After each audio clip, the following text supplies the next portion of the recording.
Welcome back to Half the Battle. I'm your host as always, Daniel Levi, your co-host Shaq. We're going to be recapping UFC Hamburg. Anthony Smith just knocked out Mauricio Shogun Hua. And Shaq, Anthony Smith, ever since he moved up to 205 pounds, he's knocked out two legends, both in under 2 minutes. And now his name is up there with the elite at 205.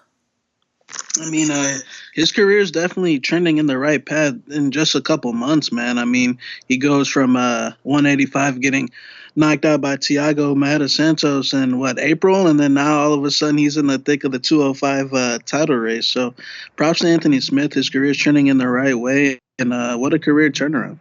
Man, I remember when people used to call Anthony Smith a journeyman, and it's interesting because he did start off his career, and he was one of those guys, those guys like Gerald Mearshart, like Dave Vitke, where, they're 19 years old, they're fighting established veterans, they're fighting every single weekend, they don't have the proper management. But since that point, man, I believe he's on a 13-2 run, and he's been absolutely destroying almost everyone he's fought. Now he's got those two signature wins under his belt. And when you get a win over a former UFC champion like Rashad Evans, when you get a win over a former UFC champion like Mauricio Shogun Hua, both by vicious KO, it's only going to elevate your career to that next level. That's exactly what it's done for Anthony Smith. And now we're potentially looking at a main event spot with him and Gustafsson if Alex is willing to sign that dotted line. Yeah, it doesn't look like that's going to happen. I think my boy DC said it best. I mean, all of a sudden Gustafsson got injured, so that's on him. He wasn't injured when Khalil was on the table. But they bring up Anthony Smith's name, and he went running, man. So, I mean, who do you think Anthony Smith should fight next? Man, that's a good question, man. 205 is loaded.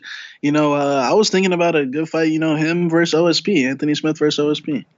Yeah, that'd be a really exciting fight. Obviously, there's a chance someone goes to sleep in that one, and then some other potential matchups. I know my boy Jan Blankovic is on that career turnaround, and you know what? You know who's learned how to work around their chin? Corey Anderson, for the most part, right now, until he gets knocked out again. So, any of those matchups work for me, and out of those three, who do you want to see the most? Definitely OSP, just because, the way they both fight, it's going to be a stand-up fight contested in the middle of the cage. Corey's going to be trying to wrestle Anthony. So I like the OSP fight.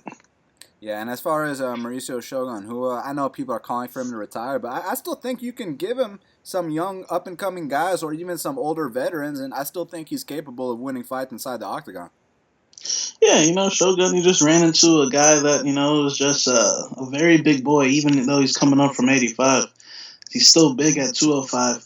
And, the old guys are, kind of fading out in the game. So, Shogun could have like a little retirement fight against, Tyson Pedro or something like that.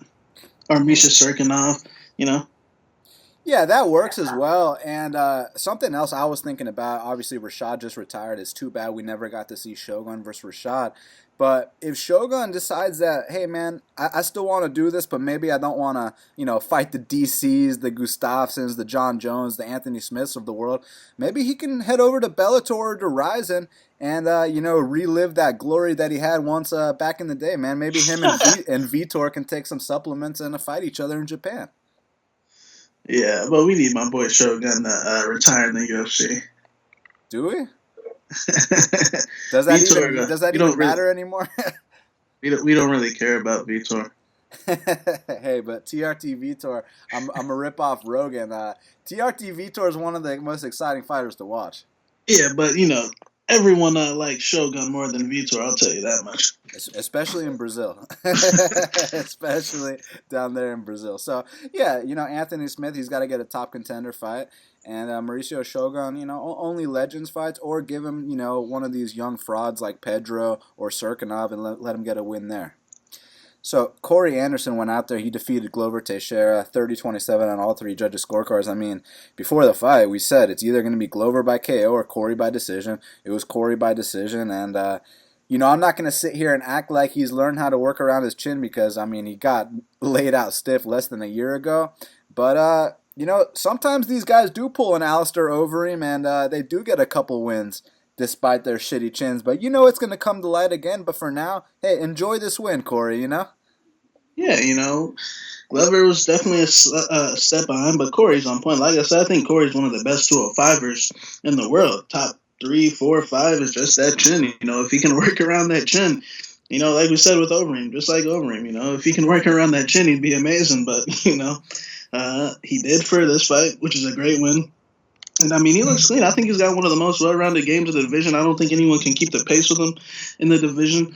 And where he goes from here, I know he did say he wanted that. If Jan wanted a rematch, he'd be willing to give Jan a rematch. So let's see if he really wants that. Yeah, or if not, how about when Volkan comes back from his injury, Corey versus Volkan. Okay, I like that. Corey versus Volkan. There's also the possibility of Corey versus Latifi. There's a lot of options there at 205 pounds. But all I got to say is just because he has wins over Glover Teixeira and Jan Blachowicz, let's calm down with the title shot talks. I was never mentioning it, but I hear other people saying that Corey turned some corner. And look, he's a great fighter, but he's always been a great fighter. It's just he hasn't been touched on his chin his last 2 fights, Shaq. So just wait till it happens again. He had some shots in this fight, but he stayed composed, like he stayed composed in other fights. You just don't know when it's the one that's gonna be down. When the punch, you don't know the punch that's gonna put him down. But I mean, he stayed composed in there, and like we said, I mean, his game's just super well rounded. But that chin will definitely be exposed down the line. But it was a great performance. Easy work. Hey, that fake to that uppercut he hit Glover with, that was beautiful. Yeah, man. Mark Henry and them, they definitely made some improvements in his game along the years. If they can just keep finding ways around that chin, they're going to be Corey's a tough matchup for a lot of dudes because they can't keep up with that pace. Well, something else that we know is that the judges made it home safely last night in Hamburg, Germany, because Abu Azaitar, he got 2 30-27s, a 29-28. He got the unanimous decision over Vitor Miranda. And, I said it on our preview show. I also said it on Twitter yesterday that Abu Azaitar, he kind of reminds me of, that very physical, overwhelming guy who doesn't have the cleanest technique, but he wins fights based off his will to win and his physicality alone. Kind of reminds me of the 185-pound version of Alex Cowboy or OSP. I think he's that guy for the middleweight division, so I actually do see him winning a lot of fights in the UFC, Shaq. Yeah, I think he's an average fighter. I don't see any top 15 potential in him. I thought it was a close fight. I thought every round was, up in the air. He's definitely got some pop on his punches, and he's a tough guy. But, if he keeps getting favorable matchups like that one, yeah, he'll win those. But I don't think he'll be top 15 or anything like that. But hey, he did his job. I thought every round was up in the air, so I don't want to hear any robbery bullshit. So the 30-27s really didn't surprise me that much. But Abu's definitely a good fighter. One thing I really liked is, we were talking about how he uses his physicality, uses his strength, is every time he was on his back, he wasn't over there, using momentum, using nice jiu-jitsu. He was just fucking overpowering Vitor Miranda to scramble out of those situations. It was kind of awesome to watch, even though I got a lot of respect and admiration for proper technique, but it is cool to see these super physical guys. Like I mentioned, the Alex Cowboys, the OSP, the Abu Azaitars, just kind of muscle their way out of those positions, get on top, and win the fight. Yeah, but he's definitely a big muscly guy, but he did fight a 40-year-old man. Yeah, he did. Well, man, it's too bad Brad Scott dropped to welterweight. You think with the steroid suspension he'll go up to 185 again? I don't think that guy's gonna fight again. So I'm thinking, Abu, if they want to keep him on the Europe scene, how about my boy Gerald Meerschaert versus Abu? Oh, yeah, I like that. But I really wanted that Gerald Meerschaert versus Uriah Hall fight. So what I'm thinking is, I know Jack Marshman ain't about to go back to 70 again. So what I was thinking is, they could run that rematch inside the UFC's octagon. Jack Marshman versus Abu Azaitar Part 2. Oh, I don't think that's going to happen. But I think, how about my boy Alessio Di Chirico? Oh, yeah, I wanted him to fight Darren Stewart, but Darren recently got booked. So, okay, Alessio Di Chirico versus Abu Azaitar. And as far as Vitor Miranda, it is probably time to hang up those gloves, huh? Yeah, he'll go and kickbox or something. He had a good career, so props to him. 40 years old, stepping inside that octagon, going 3 hard rounds. So, and every single fight he had in the UFC, for the most part, was pretty exciting too. So, hats off to Vitor Miranda. Now, Marcin Tybura beat Stefan Struve via unanimous decision, and man, I mean, he outpointed him. He had that one scary moment in the second round where he ate that front kick. He always tries to fuck shit up in that second round, man. You remember that second round versus Arlovsky, now that second round versus Struve. But Marcin, at the end of the day, he got it done, Shaq. Yeah, Marcin, fraud Bora, he's a good fighter, but, Struve, like we said on the show, Struve's fighting himself at this point, and, he's giving up those easy takedowns, and Marcin was able to stall him out and do his thing and win on points. So, I don't think either guy gained any stock. I really don't know where Struve goes from here, but, he'll keep his job. He is Struve. This is the heavyweight division. There's always jobbers to fight. But Marcin, man, I used to think that guy was had a bright future. Now I think his ceiling's pretty much shelved out. He did what he had to do. Listen, I think it's time to see Marcin Tybura versus Francis Ngannou. Let's find out who's a bigger fraud. I think that has the makings of the most boring fight, because Francis won't throw punches and Marcin is a point fighter. So, how about my boy Tai Tuivasa versus Marcin Tybura? Oh man, you want to do that to Marcin already? The thing that's funny about Francis Ngannou versus Marcin is it's the guy that can't take a punch in Marcin versus the guy who's too scared to throw a punch in Francis. So I kind of wanted to see that matchup and see what would happen. But yeah, if Tuivasa needs another little nice quick win, a nice little step up that ladder, that is a good one for him. So Marcin versus Tai Tuivasa is a good fight. As far as Stefan Struve, maybe you can do Stefan Struve versus Francis Ngannou. That would be one of the most awkward fights, because Struve, man, I'd really love to see how Francis could fuck that up. But I really want to see Francis and JDS. My boy JDS called him out, so they got to run that. They were supposed to run it back when JDS popped, so they got to settle that.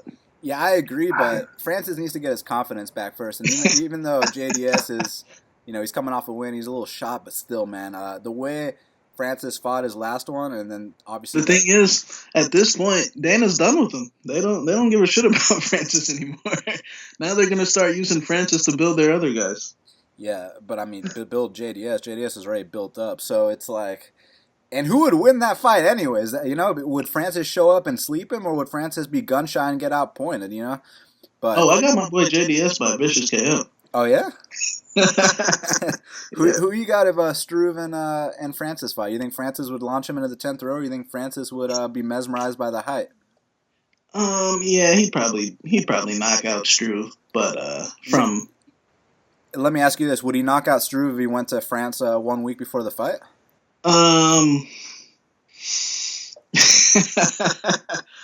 It would definitely be here. It'd probably go all 3 rounds. Either way, Struve and Francis, they need to get their confidence back. As far as Marcin, I like it. Feed him to Tai Tuivasa. So I'm good with that. Welterweight division, we had Danny Roberts defeating David Owada via split decision. Now, it's interesting. 229-28 for Danny Roberts, 130-27 for David Owada. They got the fight of the night. First of all, who'd you score it for? Yeah, I had it 2-1 for Hot Chocolate. I thought every round was up in the air, just like, a lot of the other fights. I thought every round could have been scored either way. But I thought Hot Chocolate won those, the first and the third. Yeah, first and the third rounds. It was a great fight. Owada, I knew Owada was going to be a tough opponent coming from that KSW promotion. He's been in big fights before. And, I mean, he performed. I think he's got a good future, even though he's, probably hitting, the end of the road. But I think he's got a good future ahead of him. I think he's going to win a lot of fights. And Hot Chocolate's got that heart, man. Hot Chocolate will never quit in any fight.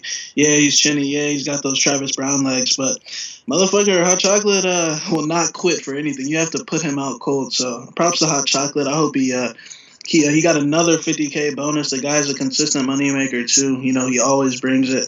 And I want to see him versus Sage Northcutt next. Something like that. Yeah, I like that. I had other plans for Sage. I want to see Danny and Alan Juban finally run it. They were supposed to fight this time. Juban had to pull out, and I mean, come on, Danny Hot Chocolate versus Juban, is that not an exciting matchup? Yeah, for sure. If Juban still wants that smoke, didn't he go running? Yeah, he did, but my boy Juman's a tough guy. I think he was legitimately injured. Yeah, sure he was. What I want for Sage Northcutt is Mike Perry. I mean, think about the build-up in a main Perry event already like has a that. fight, so Oh yeah, he's fighting Cerrone. Fuck, that's crazy. That's gonna be a war. yeah. Who you got? Um, Probably Perry. Yeah, I feel you on that. Look, as far as Danny Roberts, you really want to put him in there with Sage right now? You want to see who the better man is? Yeah, man. I mean, because that Perry fight, that's not happening with Sage, and then unless Hot Chocolate took a lot of damage in that fight, needs some time off. But I mean, I think so. I mean, it's time to or how about Hot Chocolate versus Li Jingliang, Hot Chocolate versus Jake Matthews, Yeah, I like anyone that. else.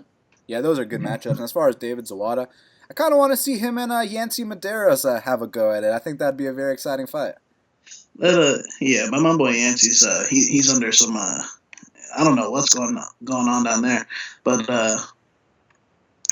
didn't he pull out his last fight? Yeah, he pulled out his last fight. Yeah, but they usually play Yancey in these fun fights. But my boy David Zawada, he's an interesting guy. I want to see him in there. Against I want to see him get a win. I want to see him in there with Sultan Aliyev or a Chagash. What about Something like that. what about David Zawada versus Shinsho Anzai? There we go. Something like that. Chagash. We got Alex Garcia. There we go. David Zawada versus Alex Garcia. So Damir Hadzovic defeated Sergeant Nick Hine via split decision. I guess the only reason it was split was because it was in Germany, because there was nothing split about that fight. And I'm even surprised it was 29-28, because I scored it 30-27. The round which was in question was the second round. They gave it to Hine. He landed a little more volume, but all that volume, he was swinging at air. He was hitting glove. He was hitting arm. So I thought Damir picked him apart. I thought he jabbed his face off, and I thought that was the best performance of Damir Hadzovic's UFC career. And man, he didn't take any unnecessary risks, but he was still super exciting out there. And man, he was super composed too. And one thing about Hine, we know the way to beat Damir is to take him down. Hine didn't even attempt a single takedown the entire fight. He wanted to give Damir his kind of fight. He wanted to stand and bang, which we know Nick Hine loves to do, and it cost him in the end, Shaq. Yeah, he didn't shoot one takedown, so Hadzovic got the stand-up fight that he wanted, and he's the better striker. And he hurt him bad several times. I mean, Hine's face was pretty busted up at the end of that fight. So, props to Damir. That was the biggest one of his career. And now he's gonna get that new UFC contract. He fought out his contract. He rolled the dice, and it paid off. So, props to Damir Hadzovic. Yeah, definitely. I want to see Damir Hadzovic take on the winner of John Makdessi versus Ross Pearson. I feel like those two are going to throw down this weekend, and even though they're both kind of old on their way out, I feel like a name like that, if Damir were to fight one of those guys and beat them, I'm not saying it's going to put him in the top 15 or anything, but it's just going to further build his brand, help him get his name out there, get him to bigger fights. So I want to see Damir take on the winner of Ross Pearson versus John Makdessi. Yeah, I like that fight too. I was thinking that, or the dude that fought on his card, Nasrat Haqparast, or my boy Des Green. Oh yeah, Damir versus Des Green. That would be a nice split decision type fight. And as far as Sergeant Nick Hine is concerned, I mean, what are you thinking, man? Because he's with at the end of the Hine, road, but he's still like tough. about 35. I wouldn't be shocked if they cut him, to be honest, man. I think they will give him one more chance, but I would not be shocked if they cut him. I mean, he's getting up there in age, and it's a pretty evident decline. He was 6-1 in the UFC, and now he's 6-3 after that layoff, after the failed attempt to go to 145. I wouldn't be shocked if they cut him, but if they give him one more chance, they gotta give him to a lightweight prospect. Someone on the up and come. That's the position he's in now. You got anyone specific you were thinking? How about my boy Scott Holtzman versus Hine or something? Okay, nice little. That'd be a fun fight. I mean, I could even see him in there against another fellow veteran. Clay Guida versus Nick Hine. So. Yeah, my boy, or Nick Lentz versus Nick Hine. Yeah, it's not something like that. So I think they give him one more shot. I mean, he's got a good UFC record, but Damir, keep your eyes on that kid, because if he can finally get that takedown defense and that get up game on point, look out, because the kid can strike. Now, Bartos the Butcher Fabinski, he went out there and he grinded out Emil Meek. I mean, straight up, he had his game plan and it fucking worked, man. It worked to a T. Got 130-27, 229-28.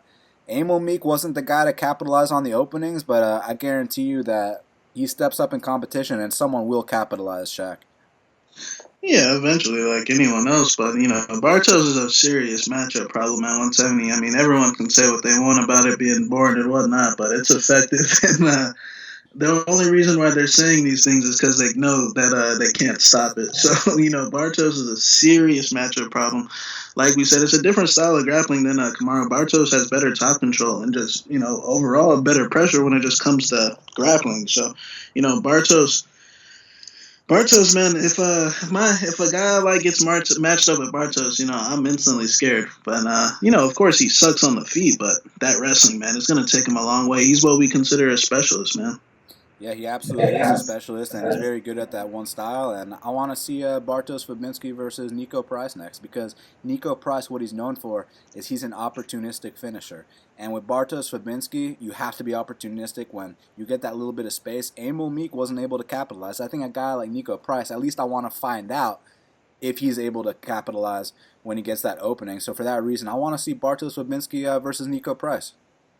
Yeah, I see a lot of people saying things like that, or, because I'll tell you this right now, if he gets matched up with these mid-tier guys like Hot Chocolate and Jake Matthews and all these other guys like that on that level, those guys will. I hear a lot of people saying, go ahead and put him in there with a Sensei, and I think that would be a good fight, too. Yeah, absolutely. And as far as Emil Meek is concerned, he's going to have to take some time off after that one. But what about when him and Randy Brown are ready to throw down again? I'd like to see them fight against each other. My boy Randy. But, yeah, that would be a good fight. At least Mick could finally get a stand-up fight, because his last two fights his whole UFC career, he's just been stuffing takedowns. So hopefully they give him a fight where he can let his technique go. Who would find a way to lose in that one between Emil and Randy? Well, Mick's the better grappler, right? Well, not really, but Randy just plays around too much with the jiu-jitsu. Then he loses position. It'll be a good fight. Absolutely. So Nan Narimani, he put on an MMA clinic against Khalid Taha. Hey man, this kid Nan Narimani, he paid his dues on the local scene. He came to the UFC and he was very prepared for that moment, man. Yeah, it was a little hairy in that third round. Looked like something was going on with his nose and the mouth, but he had already sealed off the first 2 rounds. But, Taha just couldn't stay off his back. And, like we said, Nad would be able to bail himself out with the takedowns, and that's exactly what happened. Absolutely. So next for Nan Narimani, if he stays at featherweight, I was thinking Nan Narimani versus Shane Young. I think that Shane Young, obviously he brings that heavy pace to the table, and Nan Narimani, he's got that experience, and he's super seasoned out there. I think that'd be a great competitive matchup. Yeah, I like that. And as far as Khalid Taha, obviously they're probably going to give him one more chance. You think did they cut my boy Teruto Ishihara already? They will. Who's a featherweight coming off an L that could fight Khalid Taha? Because I know they're probably. How about Martin Bravo? Okay, yeah, him and Martin Bravo could have a nice little throwdown. That'd be exciting. But yeah, but I like that Nad Narimani versus Shane Young fight, so I want to see that. Now, man, Alexander Rakic beat the shit out of Justin Ledet, 30-25, 30-24, 30-24. When you talk about a 30-24, Shaq, that means he got a 10-8 round all 3 rounds, and he did that on 2 judges' scorecards. So we were talking about how. These were 2 of the top prospects at 205. Well, it turns out Alexander Rakic is the top prospect at 205 pounds. Now the question is, do we give him, a couple bums to beat up on? I mean, you want to give him a Jeremy Kimble just to go in there and, get him a quick little win? Or are we thinking throw him in there with a Dominic Reyes with, prospect versus prospect? What are you thinking? Yeah, I think Kimble is out of the question. Kimble got finished in the first round like his last 2 fights, but I think Rakic definitely is the top prospect at 205, and I think it's time we get another 205-pound fraud out of those rankings, and Misha Serkinov. So they're both big guys. So Serkinov versus Alexander Rakic. Let's put Misha's back against the wall and see what he does. Yeah, I like that. Rakic versus Serkinov for sure. That's a good matchup. And for Ledet, he needs a bounce back.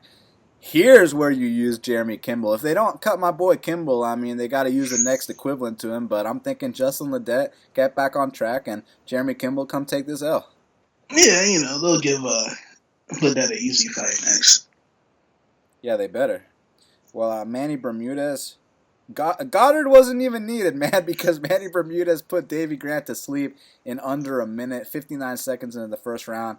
Triangle choke. Davey didn't even get a chance to tap. He went to sleep. And Manny Bermudez is a very opportunistic finisher with those submissions.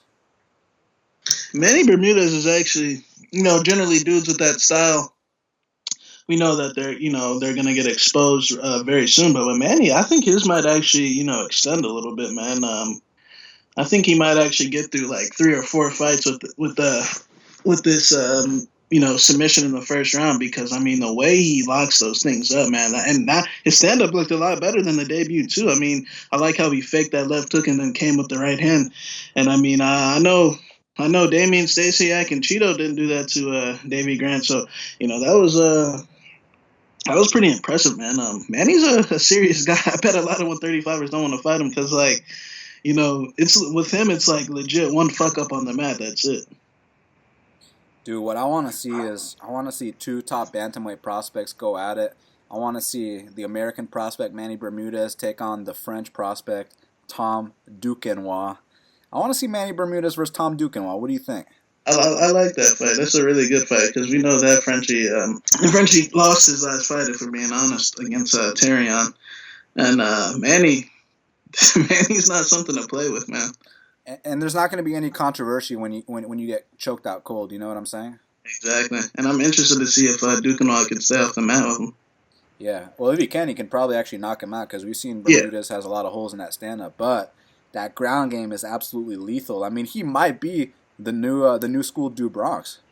I mean, that's a serious jiu-jitsu storm he has. It might even be better than Charles's jiu-jitsu storm, because his triangles put you out cold. This is true. Well, Manny Bermudez versus Tom Duquesnoy. Let's see what's up. And, Davey Grant, he's going to get his walking papers. And if he doesn't retire, come to the NFC. Come fight our top 35ers. I know my boy Devontae Sewell could use a nice win over a UFC vet. I know my boy Jamar the Rockstar Whitehead's going to turn pro soon. I know he could use a nice win over a UFC vet. So, Davey Grant, if you still got something in him, give me a call and we'll set you up here in that local scene. Now, light heavyweight division, Darko, Lord of Darkness, Stosic, defeated Jeremy Kimble, first round TKO, and I mean, it was what it was. Jeremy was supposed to come in and take that L. I didn't think it was going to be that easy, Shaq. I thought he'd at least put up a little bit of a fight, but he got the memo that he was supposed to take a knee, and take a knee he did. Yeah, it was a little slow on the feet, but the second they hit the mat, a couple ground and pound shots, and Kimble was sent home, and that's exactly what they wanted to happen. And props to Darko. I think Darko, he's decent, but does he have a top 15 potential? Probably not. But he got his job done in that fight, and Kimble, I wouldn't be shocked if that's the last time we see him either. Yeah, you know what I actually want to see for Darko? I know this is a massive step up, but just stylistically speaking, it just kind of intrigues me just because I know what kind of guy these two guys are. What do you think about Darko Stosic versus Glover Teixeira? I mean, yeah, but, Glover's way. I mean, it would be a good fight to watch. Hey, don't forget Glover was fighting Jared Cannonier not too long ago. Yeah, Cannonier on like a 2-3 fight win streak, but, well, Darko's on like a fucking 12 fight win streak or something. I mean, but come on, bro. We know that's not going to happen. Who you want next for Darko? How about Darko Stosic versus Jake Collier? Okay. Oh, you want to keep him that low? Yeah, bro. He just beat Kimble. Yeah, well, Kimble's a joke, dude. Yeah, well, didn't my boy DeLima go from beating Kimble to fighting OSP? Or was it the other way around? You said what now? Or was it the other way around? Well, OSP was on a fucking 3-fight losing streak, bro. He fucking beat Serkinov, bro. And fucking lost to Gustafson, beat Rashad, beat Cannonier. Yeah, that's true. He did beat some guys, but my boy Glover needs a bounce back, right? Yeah, but it ain't gonna be that low, bro. Like it's gonna be like Shogun or We fucking need some. something more exciting for Darko than Jake Collier. You know what I mean? How Um, about I know this guy isn't really exciting, but this guy beat Jake Collier. What do you think about Darko Stosic versus Devin Clark? yeah, something like that. That's about his level. Devin Clark, we know he likes to lay and pray, and we know he's scared to get hit on the chin. So I like that fight. And Jeremy Kimble, man, if they don't give him, feed him to Justin Ledet or something, man, our 205-pound scene down here in Atlanta isn't the best either, man. There needs to be more light heavyweights. So I'm not really sure what you could do with a guy like Jeremy Kimble. Maybe send him over to Bellator, get my boy Tito Ortiz a warm-up fight. You know what I'm saying? So I have no idea what to do with Jeremy Kimble. But first fight of the night, bantamweight division, and this was our bet of the night. Liu Pingyuan defeated Damian Stasiak, unanimous decision, 30-27, 29-28 on two cards, and came through as a plus 100 dog, and had to wait till the last minute to bet it because he opened minus 140, and then it was a dead pick 'em. It was about minus 120 apiece, and then more money came in on Stasiak, and it was plus 100 for Pingyuan. That's when we went in, and it's nice to get back on track and get a big win, man. Yeah, Damien came to fight. Pingyuan definitely came to fight. It was a good contested fight, but I thought Pingyuan, just slightly won every round. I thought Damien, had some good takedowns, but I felt like he wasn't doing anything with them. I thought we were outstriking him from bottom. I thought we were definitely landing the harder shots on the feet. Every time he touched ACI, he'd feel it. But I mean, Webster fought tough. But in a close fight, some guy has to lose and one guy has to win, and we got the job done. Indeed, indeed. And man, I feel like this Chinese MMA scene, they don't know about Chinese MMA, man, because these guys coming up, obviously Li Jingliang already was the first guy, but now Yan Zonan, she came through 2 weeks ago. Song Yadong, a lot of people were high on him, and he showed exactly why. Now you got Li Pingwan, even my boy Wang Guan. So the Chinese MMA scene, I got to tell you what, they're number one for the Asians right now. Yeah, 100%. They're producing guys. They got some more guys fighting in a couple weeks in LA. So China MMA is it's popping right now. And Ping, I mean, that was a great fight because, a lot of young guys would succumb to that pressure, when Stasiak's, walling, stalling. And he didn't wilt at all, man. He stayed in there for the duration of the fight. And that spinning back fist in that second round was definitely a devastating one. That was the biggest shot of the fight. And in that third round, he had the composure to stuff those takedowns and shrug Damien off. So it was a good performance for a debut. Absolutely, man. Well, it's nice to get back in the win column.